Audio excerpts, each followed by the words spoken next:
Hello students, have good online classes में आपका स्वागत है। आज हम अपनी कक्षा चौथी के हिंदी विषय का अध्ययन करेंगे, जिसमें हम दूसरे पाठ के बारे में पढ़ेंगे, जिसका नाम है जब मैं पढ़ता था।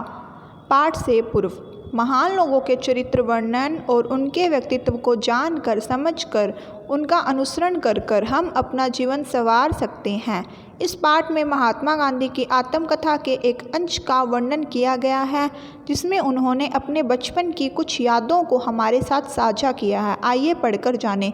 ये जो पाठ है, इसमें महात्मा गांधी के जीवन की कुछ बातों को बताया गया है। तो चलिए इस पाठ को पढ़ते हैं। अपने जीवन को सही मार्ग पर ले जाने का एक बहुत अच्छा उपाय है सदा सत्य बोलना। यानी हमें अपने जीवन को यदि हमेशा सही दिशा में लेकर जाना है तो हमें हमेशा सत्य बोलना चाहिए, कभी भी झूठ का सहारा लेना नहीं चाहिए।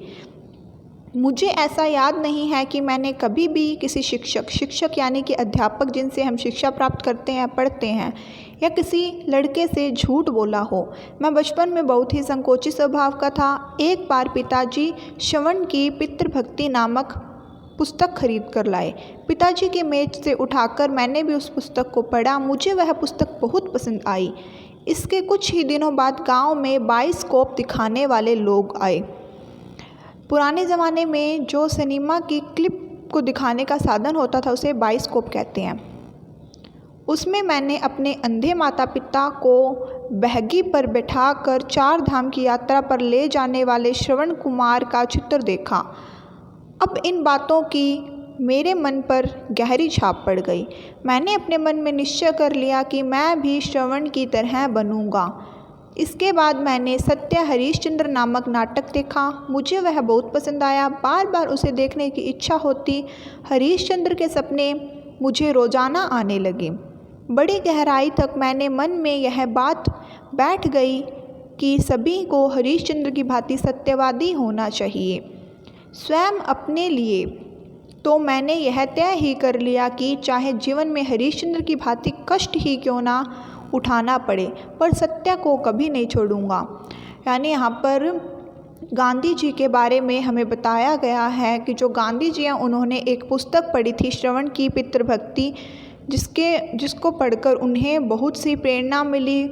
वह पुस्तक उन्हें बहुत अच्छी लगी। फिर उन्होंने एक नाटक भी देखा, जिस नाटक को देखने के बाद उन्हें महसूस हुआ कि चाहे कुछ भी हो जाए, कितने भी कष्ट आए, कितने भी दुख आए, पर हमें हमेशा सत्य बोलना चाहिए। मैंने कहीं यह भी पढ़ा था कि खुली हवा में घूमना स्वास्थ्य के लिए लाभकारी होता है। जब हम खुली हवा में घूमते हैं तो वह हमारे स्वास्थ्य, हमारे शरीर के लिए बहुत अच्छा होता है। यह बात मुझे भली मालूम पड़ी। मैंने सैर करने की आदत डाली। सैर यानी कि घूमना। इससे मेरा शरीर स्वस्थ और मजबूत बन गया। तो बच्चों, हमें घूमना चाहिए खुली हवा में। बचपन में एक गलत विचार भी मेरे मन में था। मुझे लगता था कि पढ़ाई में अक्षर अच्छा होना आवश्यक नहीं। यह बात लंबे समय तक मेरे मन में रही, जिससे मेरा लेख कभी सुलेख नहीं बन पाया। वो कहते हैं कि मेरे मन में गलत बात थी, एक गलत विचार था कि जो पढ़ाई है उसमें अक्षरों का कोई महत्व नहीं होता, वो चाहे अच्छे हो या ना हो। पर इससे जो उनका लेख है वो कभी सुलेख नहीं बन पाया। सुलेख यानी अच्छे अक्षर। आगे चलकर दूसरों के मोती जैसे अक्षर देखकर मैं बहुत पछताया। मोती जैसे यानी कि बहुत सुंदर, उनकी लिखाई बहुत सुंदर थी, तो उनको बहुत महसूस हुआ कि मैं वहाँ गलत था। मुझे अब समझ आया कि अक्षर बुरे होना अपूर्ण शिक्षा की निशानी है। बाद में मैंने अपना लेख सुधारने का बहुत प्रयास किया, परंतु पक्के घड़े पर कहीं मिट्टी चढ़ सकती है। सुलेख शिक्षा का आवश्यक अंग है। जब बालक चित्रकला सीख लेता है, सुंदर चित्र बनाना जान लेता है, तब यदि अक्षर लिखकर सीखे तो उसके अक्षर मोती जैसे हो जाते हैं। यह बात पहली या दूसरी कक्षा की है। मैं उस समय भी अपने आचरण की ओर बहुत ध्यान देता था।